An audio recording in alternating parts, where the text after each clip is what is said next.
¿Qué tal amigos? ¿Cómo están? Sean muy bienvenidos a el estudio de la palabra del Señor en esta hora. Vamos a estudiar nuestro tema, cómo enfrentar la oposición. Quiero dar la bienvenida a Carlos Cabello. Bienvenido, Carlos.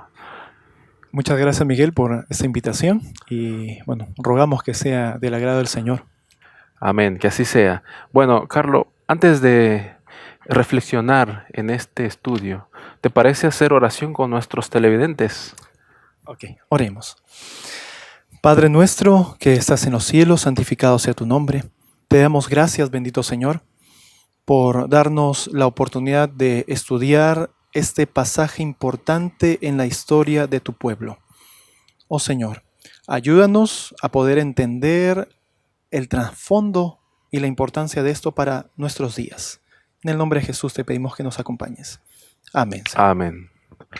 Este estudio realmente es el estudio de una historia del pueblo de Israel hace ya bastantes siglos atrás, pero que tiene una aplicación espiritual para nuestros días.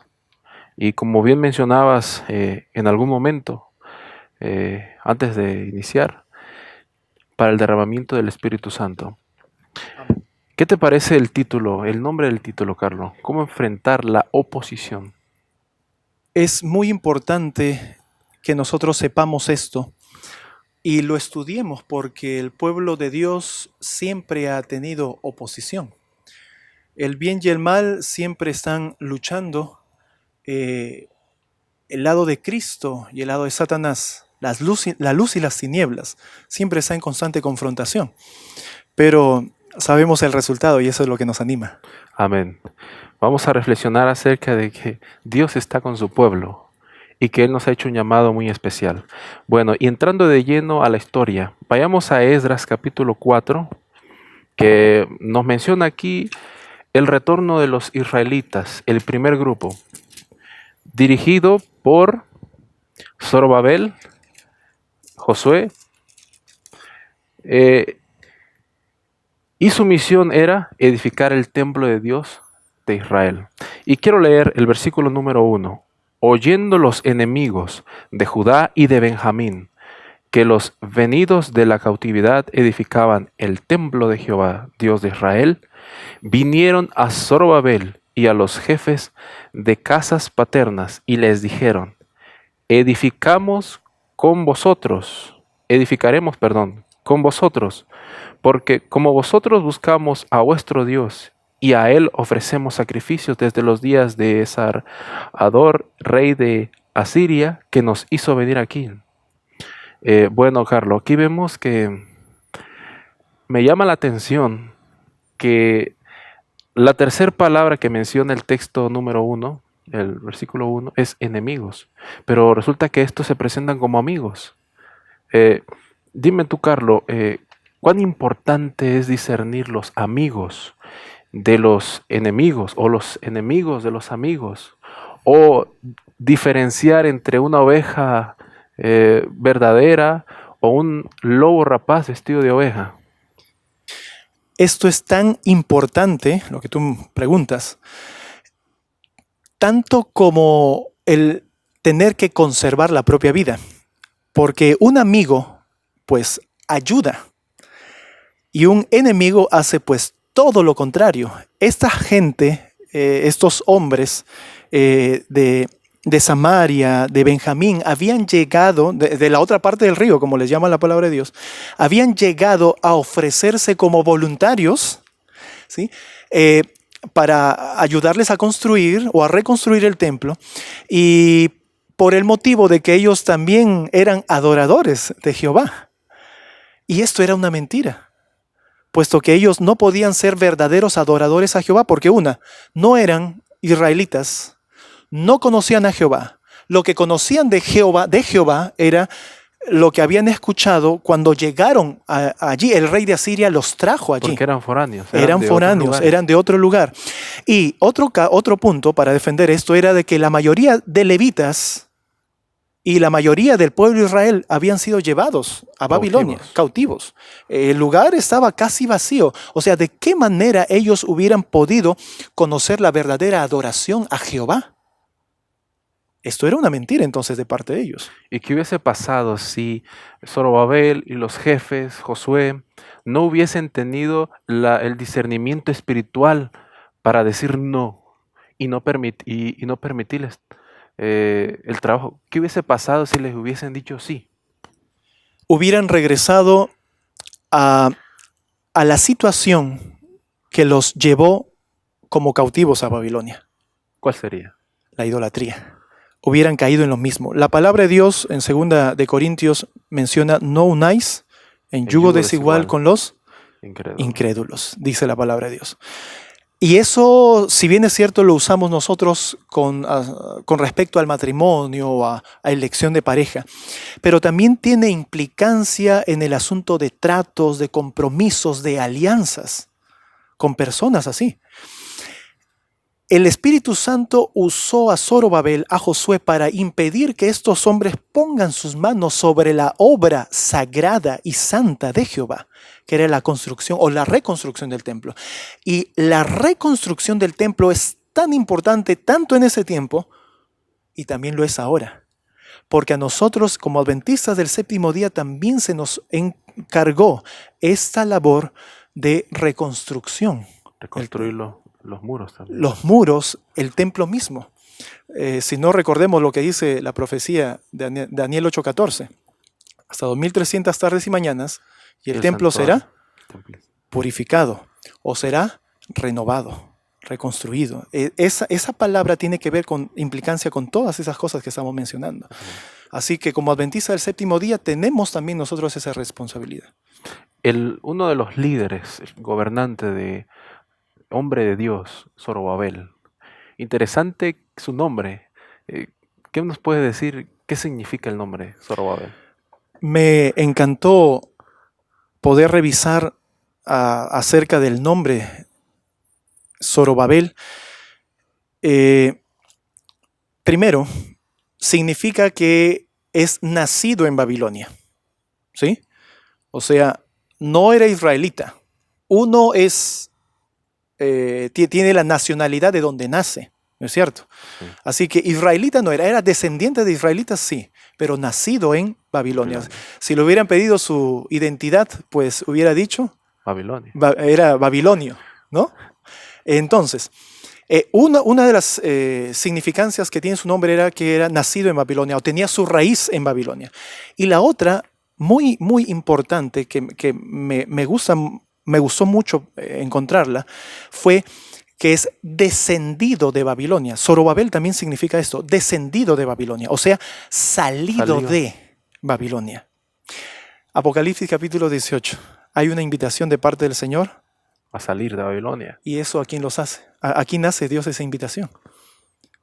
Es a nosotros hoy en día. Al pueblo de Él que se encuentra en Babilonia. Así es. Y mira, nosotros encontramos un paralelismo entre lo que es Zorobabel y aquellos 144,000. Muy interesante. Aquellos que recibirán el sello de Dios, la lluvia tardía. Y hay muchos textos en la Biblia, en estos libros, Esdras, en Nehemías, en Zacarías, ¿no? Ageo también, donde justamente se puede llegar a relacionar a Zorobabel como un antitipo de los 144,000. Muchas veces lo menciona también como sello de sellar. Sí, y eso es en Ageo. Justamente el último versículo de Ageo termina así, de esa manera. Y es interesante. Ageo capítulo 2, versículo 23, dice, en aquel día, dice Jehová de los ejércitos, te tomaré, oh Zorobabel, hijo de Salatiel, siervo mío, dice Jehová, y te pondré como anillo de sellar, porque yo te escogí, dice Jehová de los ejércitos. Muy interesante, ¿no? Así es, sí. Bueno, regresando a la historia, una vez que decidieron rechazar y continuar la construcción del templo, estos enemigos también los amenazaron. Al ver que no podían por la buena, ahora van con la violencia y las amenazas. ¿Qué causó en el pueblo este tipo de situaciones? Obviamente, y lo manifiesta la palabra de Dios, hubo gran temor. Y esos hombres, tanta ira producida por el enemigo en sus corazones, los llevó inclusive a escribir una carta, ¿no?, al rey, hablándole mentiras acerca de Zorobabel, de los líderes y de todo el pueblo que estaba allí, que había regresado. Y les escribieron, estos hombres le escribieron al rey para mencionarle que estos tarde o temprano se iban a rebelar, porque ya tenían incidencia. O sea, lo que estos hombres querían es, ¿qué les importaba que se construyera o no el templo de Israel, de Jerusalén? Y eso es justamente la evidencia del trabajo satánico detrás de los corazones de esos hombres o de sus intenciones. No tenían, ¿qué podían perder el participar de esa obra o no? No perdían nada. Ellos iban a continuar con su vida, los que habían regresado del cautiverio pues iban a continuar con la suya. ¿Por qué tanta insistencia? Es Satanás detrás de estos hombres tratando de irrumpir en la reconstrucción del templo, del santuario del Señor.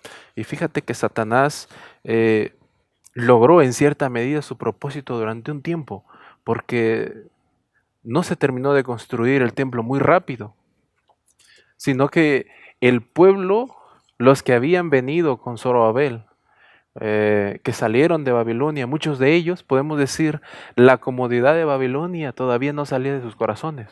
Porque ¿qué fue lo que hicieron? Decidieron abandonar la construcción del templo y construir sus propias casas.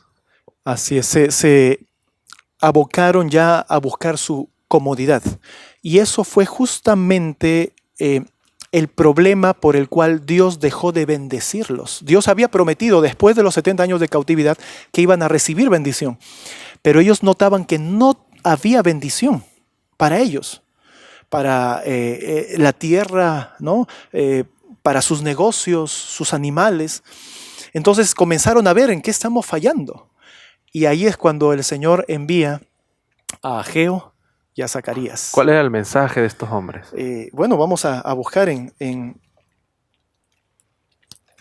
Ageo, el capítulo 1.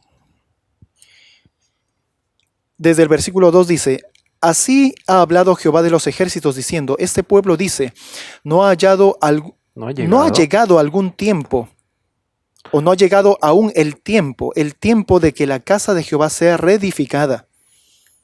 Mira, entonces vino palabra de Jehová por medio de profeta Ageo diciendo, es para vosotros tiempo de habitar en vuestras casas artesonadas, ¿no?, muy arregladas, y esta casa está desierta, pues así ha dicho Jehová de los ejércitos, meditad bien sobre vuestros caminos, sembráis mucho y recogéis poco, coméis y no os saciáis, bebéis y no quedáis satisfechos, os vestís y no os calentáis, y el que trabaja a jornal recibe su jornal en saco roto, o sea, no le alcanzaba para nada.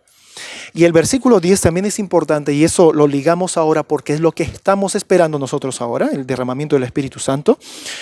Por eso dice, se detuvo de los cielos sobre vosotros la lluvia, y la tierra detuvo su fruto. Es decir, se refiere a la lluvia que madura el fruto. Claro, obviamente, en un sentido literal. Pero esto tiene un sentido espiritual que resulta siendo la lluvia tardía. ¿Por qué es que hay demora del derramamiento del Espíritu Santo? Buena pregunta. La demora del derramamiento del Espíritu Santo es cuando dejamos de poner a Dios en primer lugar en nuestra vida y comenzamos a buscar nuestro propio beneficio y nuestra comodidad en esta tierra que realmente no nos pertenece. Y creo que ese es el llamado que Dios nos hace a cada uno de los que decimos pertenecer a aquellos que están en la obra del Señor. Y sí, dejemos de poner nuestra vista en las cosas de la tierra. Buscad primeramente el reino de Dios y su justicia, y el resto de cosas van a ser añadidas. Decía este pueblo, no ha llegado aún el momento o el tiempo. Decimos nosotros actualmente también, no es aún el momento de hacer la cosa que el Señor creo pide. que eso es lo que hemos dicho. De una u otra manera hemos manifestado de esa manera este asunto, este mensaje, ¿no es cierto? Y la consecuencia es justamente lo que hemos leído de la palabra de Dios. Y cuando estos hombres hablaron, presentaron el mensaje, reprensión, ¿cuál fue la respuesta del pueblo? ¿Qué fue lo que pasó con Zorobabel?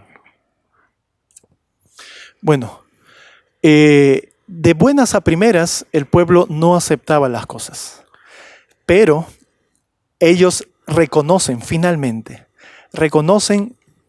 que ellos se habían apartado del Señor. Y Zorobabel, de manera especial, y aquí resalta nuevamente este personaje, dice en el versículo 14, sí, así es, del capítulo que estamos leyendo de Ageo. Y despertó Jehová el espíritu de Zorobabel, hijo de Salatiel, gobernador de Judá, y el espíritu de Josué, hijo de Josadac, sumo sacerdote, y el espíritu de todo el resto del pueblo, y vinieron y trabajaron en la casa de Jehová de los ejércitos, su Dios. Entonces, de esta manera, el Señor los reprende, y ellos llegaron a escuchar, pero fue producto del trabajo del Espíritu Santo en sus vidas. No es con espada ni con ejércitos. Ajá. Y ese es otro texto referente a Zorobabel, ¿no? Que nosotros lo encontramos En Zacarías. en Zacarías, el capítulo 4, el versículo 6. Y ese es otro de los textos que justamente nos basamos para mencionar que Zorobabel realmente es un antitipo de los 144,000, de los que recibirán el Espíritu Santo. Entonces respondió y me habló diciendo, esta es palabra de Jehová a Zorobabel, que dice, no con ejército ni con fuerza, sino con mi espíritu, ha dicho Jehová de los ejércitos. Y aquí estamos dando el secreto justamente para vencer a la oposición también. El Espíritu Santo. Así es, en nuestras vidas. Amén. Bueno, una vez que aceptaron el mensaje de Ageo y Zacarías y se levantó el pueblo, terminaron de construir el templo. Sí, realmente el templo lo empezaron a construir en el año 536. Luego de eso, dejaron en el año 534, 2 años después, por temor a las amenazas, dejaron de construir y retoman después de 14 años, retoman la obra, en el 520, mencionan la historia. Reanudan la obra en el templo para terminarla 4 años después, en el 516. Allí es cuando termina la obra del templo, bajo el ministerio también de Ageo, de Zacarías, y la dirección de Zorobabel como gobernante, y Josué como sumo sacerdote. Sin embargo, había mucha obra más por delante que hacer. No solamente era el templo, los muros necesitaban ser reconstruidos. Así es, porque todavía los enemigos tenían acceso a poder dañar de manera fácil a los pobladores, a la gente. Así que tenía que levantarse el muro. ¿Y cómo fue logrado, digamos, avanzar en la obra de la reconstrucción del muro? El Señor tuvo que enviar a 2 personajes más, a Esdras y Nehemías. De manera especial tiene implicancia con la construcción del templo, una implicancia directa Nehemías. Nehemías, la labor que tuvo fue la de recuperar el asunto moral y lo social dentro del pueblo. Y Esdras tuvo la misión de producir un reavivamiento espiritual. Esdras era un descendiente de Aarón. De Aarón, Era así es. levita, así que Era levita, era exacto. sacerdote. Era un descendiente de Aarón. Así que él tuvo la misión de poder enseñar a los israelitas, ¿sí?, que habían llegado. Muchos de ellos ni siquiera conocieron el templo anterior que fue destruido, ¿sí? Y no habían servido de algunos ritos y de cosas, ¿no?, que pertenecían a la adoración. Así que él se encargó de todo ello, ¿sí?, y de llevar al pueblo al conocimiento de la Torá, de la ley, de las fiestas de Jehová, y por ende también el rendir su corazón a Dios. De eso se encargó Esdras. Muy bien. Pero todavía los muros no estaban terminados, ¿cierto? Así es. Fue hasta el grupo de Nehemías, el último grupo, en que se terminó de concluir la reconstrucción de los muros. Pero ¿cómo fue? ¿Puedes mencionar rápidamente qué fue lo que pasó con Nehemías? Nehemías llega en el 444, ¿sí? Y con él vio la necesidad, ¿no?, que tenían de la reconstrucción de los muros. Y como siempre, los mismos hostigadores, los mismos opositores estaban haciendo la vida imposible. Y también trataron de frustrar este plan.